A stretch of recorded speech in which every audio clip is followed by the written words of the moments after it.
Bonjour les amis, j'espère que vous allez bien. Bienvenue sur ma chaîne All in My Head. On va parler un peu de...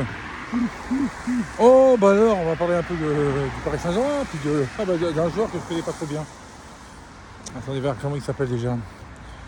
Attendez, je crois qu'il a marqué un doublé contre Lens le samedi. Ah oui, KM7, Kylian Mbappé. Allez, un peu d'humour. Ah non, mais j'espère que... En fait, je pense que... je sais pas ce que vous en pensez, mais je pense qu'on a le meilleur joueur de la planète à Paris en ce moment. On a le meilleur joueur du monde. De toute façon, c'est pas pour être chauvin. Moi, évidemment, je suis pro Paris, évidemment. Mais si demain Lyon, Marseille, Lens gagnent la Ligue des Champions, je serai le premier heureux puisque c'est un club français. Donc voilà. Mais force est de reconnaître que Kylian Mbappé est le meilleur joueur du monde actuellement. Enfin, et ça fait un petit moment qu'il l'est, je pense. Il a failli ramener la Coupe du Monde à lui tout seul au Qatar, puisque bon, il faut rappeler quand même qu'en Coupe du Monde, il marque 4 buts, enfin 3 pendant les temps réglementaires, et puis le quatrième pour la séance de tir au but. C'est-à-dire que s'il avait marqué un quatrième but dans le jeu, il ramenait la Coupe du Monde à lui tout seul, et puis il était ballon d'or assuré. De toute façon, ça en fait un ballon d'or assuré dans les prochaines années, de toute façon. C'est-à-dire qu'il y a lui et les autres. Comme il y a Paris avec Mbappé, et puis Paris sans Mbappé, évidemment, ça patine un peu dans la semoule. Donc voilà, pour en revenir, très belle victoire samedi soir, malgré une première demi-heure un peu hésitante, malgré une possession de balle où on a fait encore presque 800 passes pendant le match. Mais c'était Lens en face, c'était notre dauphin de l'année dernière, donc c'était pas Lorient, c'était pas Toulouse, pour pas manquer de respect à ces deux équipes-là. Et Lens, c'était quand même le calibre au-dessus. Malgré ça, on a su se régler. Et puis voilà, gagner le match 3 buts à 1. Alors après, il y a des joueurs qui sont un peu ressortis du lot, que les gens, j'entends les mecs de l'équipe ou des youtubeurs disaient ouais, Asensio sera toujours baissé, je suis pas sûr, c'est de l'arnaque. Ugarte au début, ouais, 60 millions. Voilà. Asensio, un tueur. Ugarte, n'en parlons pas, il prend le milieu de terrain lui tout seul. Lucas Hernandez, une bête de chez bête. Skriniar, pareil, le Viking au milieu en défense centrale, lui, il n'y a personne qui passe. Ah ouais, il n'y a que des joueurs comme ça. Zahir Emery, 17 ans, on croirait Mbappé quand on l'a découvert, mais pas au même poste. Vitinha, moi j'ai trouvé génial, un début hésitant. Après, il a fait des trucs techniques, mais du délire de chez délire. Dembélé, il va à 3000 à l'heure, il va pas aussi vite qu'Mbappé, mais il va quand même à 3000 à l'heure. Mbappé, il va à 4000. Voilà, ça promet. Le seul point noir, c'est Donnarumma. Arrête de jouer au pied, s'il te plaît. Arrête de jouer au pied en ta surface de réparation. Tu me fais peur. Et tu m'énerves surtout. Je vais que tu as la balle comme ça, tu fais des dégagements à la con. Moi, je suis derrière mon écran, je gueule et je t'insulte. Alors, j'ai pas envie de t'insulter. J'aime bien les Italiens, moi. Je connais une super belle Italienne, en plus, une de mes meilleures amies. Non, j'ai pas envie de t'insulter. Non, je vais me fâcher avec elle. J'ai pas envie de me fâcher avec elle. Non. En plus, elle est super jolie et super cool. Oh là là là là. C'est une tirinoise. C'est une tirinoise de merde, mais c'est une tirinoise. Non, je rigole. Salut Alex, coucou. Non, mais je veux dire, voilà. Et puis, bon, Mbappé, voilà.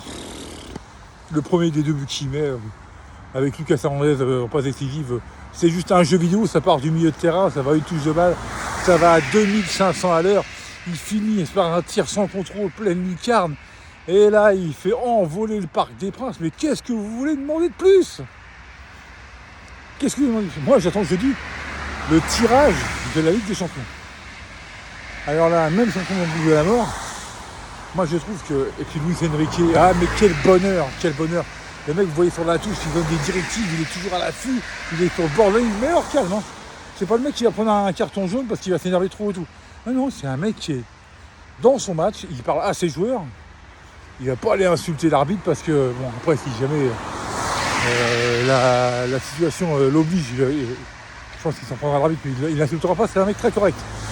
Et vous voyez bien que les joueurs, quand ils marquent un but, il y a tous qui se regroupent. Ils se regroupent tous, ils appellent tous les joueurs, regroupez-vous. À la fin du match, ils ont fait un tour du stade. Et puis ils sont tous là, ils écoutent leur entraîneur. Ils sont tous là à l'affût et à l'écoute, et ça fait plaisir. Et le collectif, mais moi j'ai l'impression de voir le Barça et l'équipe d'Espagne jouer. Évidemment, c'est Enrique. Mais ça fait plaisir, j'adore ça, le jeu a une touche de balle très rapide, très porté vers l'avant. Alors évidemment, dès qu'il y a un mec qui fait une passe en arrière, Enrique il gueule.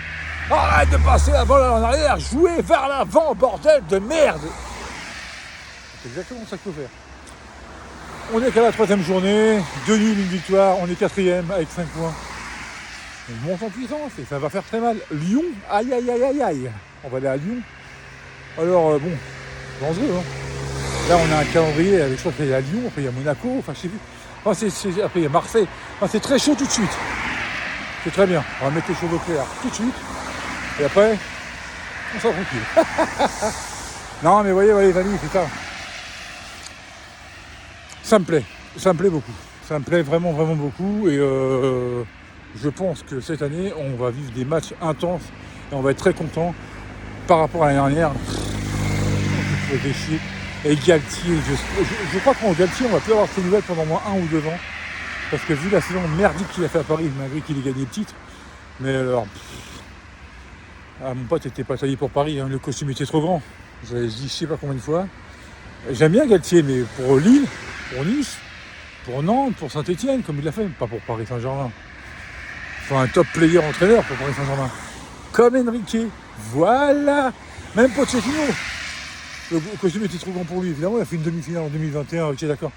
Mais bon, mais mec, je fais chier. Tu es là sur la touche, tu disais rien, tu as l'impression que... Ah non, on veut des mecs qui s'expriment. Enrique, voilà. Emery s'exprimait. Tourelle s'exprimait. Laurent Blanc s'exprimait. Ah, Pochettino, Galtier, excusez-moi du peu, hein, quand même. Enfin bon, bref, on va en reparler du passé. Donc voilà, c'était une très belle... Alors maintenant, partira pas, alors là... Pour moi, je vais vous dire, il va rester, vous savez pourquoi ? Parce que déjà, qu'il a dit au club qu'il partirait pas libre. Et je pense que si le prochain match au Parc des Princes ne sera pas avant le 10 septembre, étant donné que la semaine prochaine, on va à Lyon. Donc la fin du mercato est vendredi. Donc voilà. Et je pense que Mbappé, tout respectueux qu'il est, s'il avait décidé de partir au Real Madrid, il l'aurait annoncé aux supporters samedi en public en disant « Merci les amis, mais je m'en vais au Real Madrid. Je vous quitte, mon bail est terminé. » Il n'a rien dit, il a décidé de rester libre, silencieux. Je pense que là maintenant, d'après ce qu'il a dit, il reste silencieux jusqu'au 31. Après, on ne sait pas ce qui va se passer. Peut-être qu'il va annoncer son départ sur les réseaux sociaux. Je ne crois pas que c'est la politique du bonhomme. Je ne pense pas que ce soit la mentalité du bonhomme. Je pense que le bonhomme, s'il annonce quelque chose, il l'annoncera comme il l'avait fait l'année dernière, quand il s'était pointé au milieu du stade avec le maillot 2025, en public, pour dire qu'il restait. Bon là, je pense que s'il lève sa prolongation, son année en option, il le fera pareil. Enfin, s'il lève son année en option, il parlera peut-être devant les médias, peut-être après le match contre... ou alors il ferait une interview le jour du 31. Enfin, on ne sait pas comment ça va se passer. Mais s'il voulait partir, il aurait voulu partir. Et je pense qu'il aurait fait une comment on appelle ça ?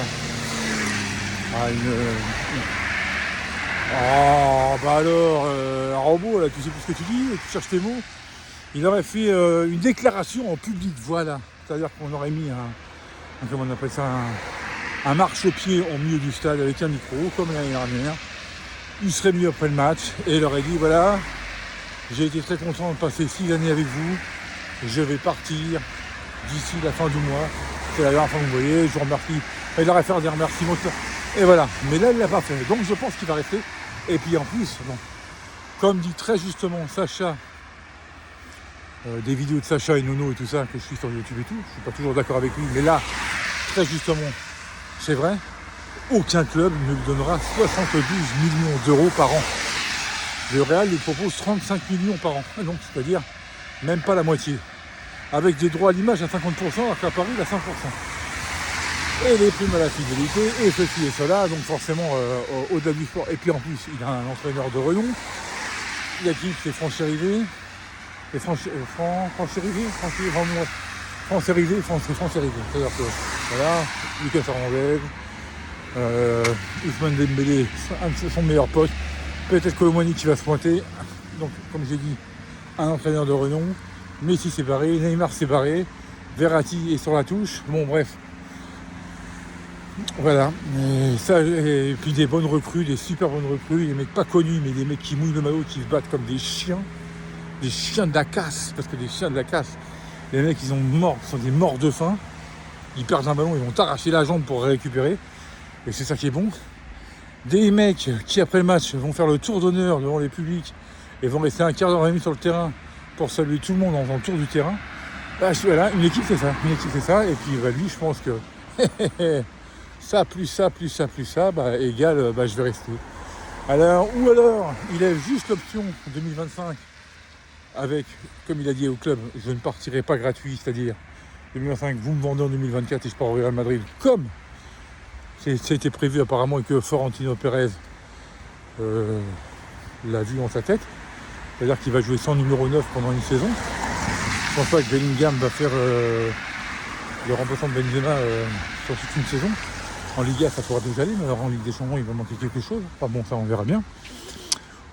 Ou alors Mbappé se dit bon putain attends, et puis au cours de l'année qui vient, s'il prolonge, il voit comment que ça se passe, il voit que l'équipe déroule en championnat, bon la Coupe de France n'en parlons pas, parce que bon, je pense qu'on va se la mettre dans la poche aussi. Et puis qu'en Ligue des Champions ça se passe bien, et puis qu'il y a de la progression, et puis qu'il y a des projets de recrutement pour les mercats de suivants et tout, et qui disent hey, fuck off, j'ai que 24 ans. Moi je vais te dire un truc, Mbappé. Un truc. Bon, t'as que 24 ans. Tu peux te faire une seconde carrière à 30 piges. Moi je serais toi, je prolongerais au moins jusqu'à 2028, 2029. Allez vas-y, on tue le suspense. On éteint le Mbaflix jusqu'en 2029. Attends, on est en combien là? On est en 2023, 2024. T'avais 20 ans en 2018. C'est ça, hein? 20 ans en 2018. Ouais, t'auras 30 ans en 2028, fin 2028. Voilà, tu signes en 2028. À 30 piges, tu te barres au Real. T'auras fait 11 ans à Paris. Et là, je pense que d'ici là, t'auras gagné une fois ou deux la Ligue des Champions. T'auras réclamé un ou deux ballons d'or.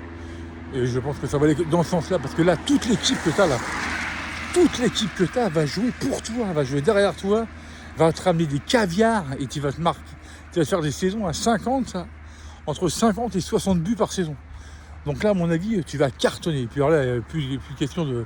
Alors peut-être cette année, on verra bien en Ligue des Champions. Il faut voir parce que c'est en construction, c'est en reconstruction. Il faut voir que voilà, ce qu'on va faire avec cette équipe-là. On va voir dans les 3 jours qui viennent, quels joueurs vont encore pouvoir se ramener et tout. Il faut voir sur la durée, mais je pense que déjà cette année, ça va faire mal. On verra bien en poule.